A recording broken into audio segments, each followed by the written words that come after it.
Hello everyone. तो स्वागत है आपका अगले वीडियो में। एंड्रॉयड डेवलपमेंट का कोर्स का ये दूसरा वीडियो है और इस वीडियो में हम डिस्कस करने जा रहे हैं एंड्रॉयड डेवलपमेंट रोड मैप। आपको कहाँ से शुरू करना चाहिए और कहाँ पे जाके आपको लगेगा कि हाँ मैं एक एंड्रॉयड डेवलपर बन चुका हूँ। तो शुरू करते हैं और हमारा कोर्स भी इसी रोड मैप पे बेस्ड रहेगा। इसका मैं लिंक आपको दे दूंगा, ये यूआरएल डिस्क्रिप्शन में। ठीक है, तो सबसे पहले आपको क्या आना चाहिए मतलब हम सिखाने वाले हैं ये अगर आपको आता है कुछ इसमें से तो अच्छी बात है। तो सबसे पहले हम आना चाहिए जावा या कोटलिंग में से कोई एक लैंग्वेज। हम इस कोर्स में जावा यूज कर रहे हैं। और एक आना चाहिए एक्सएमएल। तो एक्सएमएल इजी लैंग्वेज है, आप करते करते सीख जाओगे। उसके बाद आपको एंड्रॉयड स्टूडियो चलाना आना चाहिए, उसका फाइल स्ट्रक्चर ओवरव्यू जो हमने पहले पार्ट में दिया है। ठीक है, आप पहला पार्ट देखोगे तो ये हम कंप्लीट कर चुके हैं एंड्रॉयड स्टूडियो का। उसके बाद एंड्रॉयड कंपोनेंट्स अगला वीडियो हमारा होगा इसी पे एक्टिविटी पे। उसके बाद दूसरा वीडियो होगा सर्विसेज पे, उसके बाद ब्रॉडकास्ट रिसीवर पे, उसके बाद कंटेंट प्रोवाइडर पे। ठीक है, उसके बाद आना चाहिए simple UI design. Simple UI design में सबसे पहले हम डिफरेंट टाइप्स ऑफ व्यूज़ पढ़ेंगे, उसके बाद डिफरेंट टाइप्स ऑफ लेआउट। ठीक है, ये या पहले ये कोई फ़र्क नहीं पड़ेगा, कोई भी कर सकते हैं। व्यूज़ का मतलब क्या होता है? व्यूज़ का जैसे कि एक बटन हो गया, एक टेक्स्ट हो गया, तो इस टाइप की चीज़ों को व्यूज़ बोलते हैं एंड्रॉयड में।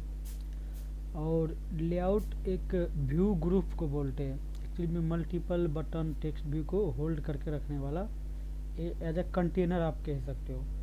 ठीक है, तो उसको यहाँ पे लेआउट बोलते हैं। अगर HTML में आप देखोगे तो जैसे डिव होता है ना, डिव कुछ ऐसा ही कॉन्सेप्ट है यहाँ पे लेआउट का। तो यहाँ पे अगर दूसरी साइड इंटेंट और इंटेंट फिल्टर। ठीक है, इंटेंट जो है, इंटेंट हमारा एक एक्टिविटी में से दूसरी एक्टिविटी में जाने में मदद करता है। एक्टिविटी हमने बात किया था, तो वही है एक्टिविटी को एक एक्टिविटी में से दूसरी एक्टिविटी में जाने में हेल्प करता है इंटेंट। उसके बाद है इंटेंट फिल्टर।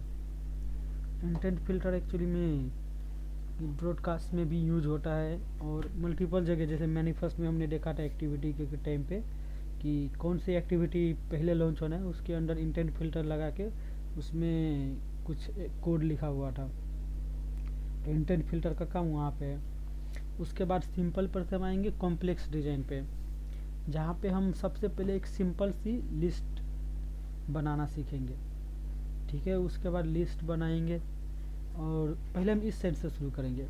एक डायलॉग बॉक्स हम बनाना सिखाएंगे, जैसे कि नॉर्मली ऐप्स में होता है डायलॉग बॉक्स, किसी बटन पे क्लिक करने पे कोई मैसेज दिखाने के लिए। उसके बाद टोस्ट मैसेज। टोस्ट हमने इससे पहले वाली वीडियो में देखा था, एक बटन के क्लिक पे हम नीचे डिस्प्ले में थोड़ी देर के लिए 1-2 सेकेंड के लिए जो मैसेज आता है उसे टोस्ट बोलते हैं। उसके बाद बॉटम सीट टोस्ट भी आता है, बॉटम सीट डायलॉग भी आता है। तो वो नीचे से जो डायलॉग बॉक्स आता है उसको बोलते हैं। नेविगेशन रोल, जो हमारा ऐप में बगल में से साइड में से एक लेआउट ओपन होता है उसको नेविगेशन रोल बोलते हैं। उसके बाद हम इस साइड देखेंगे तो लिस्ट व्यू, एक सबसे पहले हम एक सिंपल से लिस्ट व्यू दिखाएंगे। उसके बाद रिसाइकलर व्यू एक्चुअली में लिस्ट व्यू का आगे का कॉन्सेप्ट है, जिसमें हम लिस्ट में अलग और भी कंटेंट दिखाएंगे उसके नाम के साथ। सिंपल लिस्ट में नाम दिखाएंगे, रिसाइकलर व्यू में उसका इमेज भी दिखाएंगे, डिस्क्रिप्शन भी दिखाएंगे। उसके बाद हम आएंगे फ्रेगमेंट्स पे। तो फ्रेगमेंट एक्चुअली में होता क्या है, हमने बात की थी एक्टिविटी से, एक्टिविटीज है वन स्क्रीन।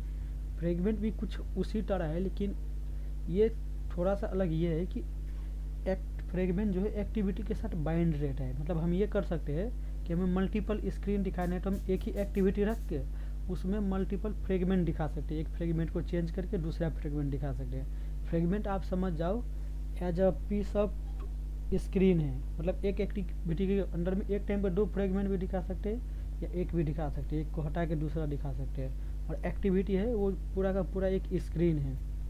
तो ये हो गया। उसके बाद मटेरियल डिज़ाइन, हम डिज़ाइन को इम्प्रूव करके आपको दिखाएंगे, कॉम्प्लेक्स डिज़ाइन। उसके बाद स्टोरेज हम ये स्टोरेज मतलब जो लोकल हमारा स्टोरेज है, सर्वर का नहीं, लोकल, इसमें बाय डिफ़ॉल्ट एक डेटाबेस होता है जिसको माई लाइट एसक्यूएल होता है। ठीक है, जो माई एसक्यूएल होता है वो सर्वर का होता है, लेकिन मोबाइल में एंड्रॉयड में बाय डिफ़ॉल्ट एक डेटाबेस होता है light SQL, SQL light, okay SQL light. और इस एक और होता है शेयर प्रेफरेंस, जो छोटा डेटा स्टोर करने के लिए होता है, जैसे कि सेटिंग के चेंजेस, जैसे कि कोई सेटिंग ऑन रहेगा कोई ऑफ रहेगा, तो वो छोटा डेटा स्टोर करने के लिए शेयर प्रेफरेंस ठीक रहता है। ओके, और हमारा एक साइड पे है फाइल सिस्टम, जो हमारे मोबाइल फ़ोन का लोकल स्टोरेज होता है, जैसे कि फाइल मैनेजर में जाके जो स्टोरेज आप एक्सेस करते हो, जहाँ पे हम इमेज वीडियोज रखते हैं, वो होता है। उसके बाद कॉन्सेप्ट आता है थ्रेडिंग, मल्टी थ्रेडिंग, मतलब एक टाइम पे मल्टीपल प्रोसेस रन करने का। जैसे कि फॉर एग्जांपल हमारे ऐप के थ्रू कुछ डाउनलोड भी हो रहा है और हमारे ऐप के थ्रू कुछ और भी फंक्शनैलिटी चल रही है, तो ये कॉन्सेप्ट होता है मल्टी थ्रेडिंग का। उसके बाद हम डीबगिंग सीखेंगे, एक्सेप्शन हैंडलिंग, कोई भी एक्सेप्शन आने पे उससे डीबग करके उसको फिक्स करेंगे लॉग में देख के, कंसोल में। Error handling, try catch blog हम लगाएंगे एरर हैंडलिंग करने के लिए। उसके बाद हम मेमोरी लीकेज, जो भी चीज़ें जिन जिन चीज़ों से मेमोरी लीकेज होती है वो चीज़ें आपको बताएंगे। उसके बाद थर्ड पार्टी लाइब्रेरी, जो कुछ लाइब्रेरीज़ हैं जो एंड्रॉयड में यूजफुल है, उस लाइब्रेरी के बिना भी काम हो सकता है, लेकिन वो लाइब्रेरी को यूज करके हमें कुछ चीज़ें ईजी हो जाती हैं। जैसे कि नेटवर्किंग के लिए कुछ लाइब्रेरीज़ है, जैसे कि रेट्रोफिट है, एक लाइब्रेरी है, वोली लाइब्रेरी है, और भी है। उसके बाद इमेज लोडिंग नॉर्मली हम इमेज सर्वर से लोड करके दिखा सकते हैं, लेकिन हमारे पास कुछ लाइब्रेरी है जो इमेज को फास्ट लोड करता है और एक ही बार लोड करके लोकल स्टोरेज में रख लेता है, और दूसरी टाइम वो लोड नहीं करता, वो 1 सेकेंड के अंदर वो इमेज विजिबल हो जाता है सेकेंड टाइम। तो कुछ लाइब्रेरीज का नाम है, जैसे कि ग्लाइड, एक है पिकासो।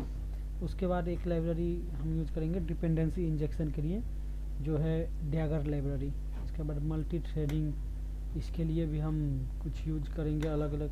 वैसे मल्टी थ्रेडिंग के लिए हमें ज़्यादा ज़रूरत पड़ेगी नहीं, क्योंकि जो नेटवर्किंग के लिए हम यूज करेंगे लाइब्रेरीज, वो इनबिल्ट मल्टी थ्रेडिंग वो कर लेती है। हम कुछ अलग से टास्क करेंगे, उसके लिए हम मल्टी थ्रेडिंग सीखेंगे अलग से। उसके बाद एंड्रॉयड जेट पैक कंपोनेंट, जैसे कि ये जेट पैक कंपोनेंट में कुछ चीज़ें आती है, जैसे कि नोटिफिकेशन शो करने के लिए वर्क मैनेजर, बहुत सी चीज़ें एंड्रॉयड वाले खुद लाइब्रेरीज बना के हमारे लिए रखे हैं। जैसे कि हमने बताया था लाइट एसक्यूएल, तो एंड्रॉयड जेट पैक में एक लाइब्रेरी आती है रूम करके। ठीक है, तो उसमें होता क्या है कि हमें क्वेरी नहीं लिखना पड़ता, हम सिर्फ फंक्शन डिसाइड करते हैं और वो एसक्यूएल का सारा काम कर देता है। उसके बाद हम अलग अलग आर्किटेक्चर सीखेंगे, मॉडल, व्यू मॉडल, जैसे MVI, MVP। उसके बाद हम आगे जाएंगे तो हम सर्वर से कम्युनिकेट करना स्टार्ट कर सकते हैं। यहाँ तक हमें एक ठीक ठाक सी नॉलेज हो जाएगी एंड्रॉयड डेवलपमेंट की, तो हम वहाँ पे शुरू करेंगे फायरबेस। उसके बाद मैं खुद APIs अपनी आपको दूंगा यूज करने के लिए, या किसी थर्ड पार्टी API, जैसे कि एक वेबसाइट है pexel.com जो API देती है, तो उसका API यूज करके हम वॉलपेपर की एप्लीकेशन बना सकते हैं। ऐसी बहुत सारी है, तो हम सिर्फ फायरबेस पे नहीं रुकेंगे, हम आगे की जो इंडस्ट्री में API रियल टाइम पे यूज होती है वो भी यूज करके देखेंगे। उसके बाद यूनिट टेस्टिंग भी करेंगे। उसके बाद इंक्रिप्शन वगैरह भी हम दिखाएंगे आपको। उसके बाद हम फाइनली जाके एक APK को प्ले स्टोर पे रिलीज करके दिखाएंगे आपको कि रिलीज कैसे करते हैं, और रिलीज करने के बाद उसी APK को फिर से अपडेट कैसे करते हैं। ठीक है, एक्चुअली में प्ले स्टोर में APK अपलोड नहीं होता, ऐप बंडल होता है .abb, तो हम अपलोड भी करके दिखाएंगे और उसको अपडेट कैसे करते हैं वो भी दिखाएंगे, वर्जन कैसे हुए। और यहाँ तक हम आ जाएंगे तो उसके बाद ही हमारा कोर्स एंड हो जाएगा और आप अपनी नॉलेज को कीप ग्रोइंग आगे प्रोजेक्ट कर करके आप अपने नॉलेज को बढ़ा सकते हो। और उसके बाद ना हम प्रोजेक्ट बेस पे लर्निंग करेंगे कि ये कंप्लीट होने के बाद ये सारी चीज़ें हम आपसे सजेशन लेंगे कि कौन सा प्रोजेक्ट बनाएं हम, और हम आगे प्रोजेक्ट्स वगैरह बनाएंगे। तो ये हम डेली एक एक वीडियो अगर हम डालें तो 1 महीने में ये ख़त्म हो जाना चाहिए। मेरा कोशिश रहेगा कि 1 महीने में जो भी ये कोर्स दिख रहा है वो एक एंड्रॉयड डेवलपर इंटरमीडिएट लेवल का बन जाए। तो अभी के लिए इतना ही, मिलते हैं अगले वीडियो में।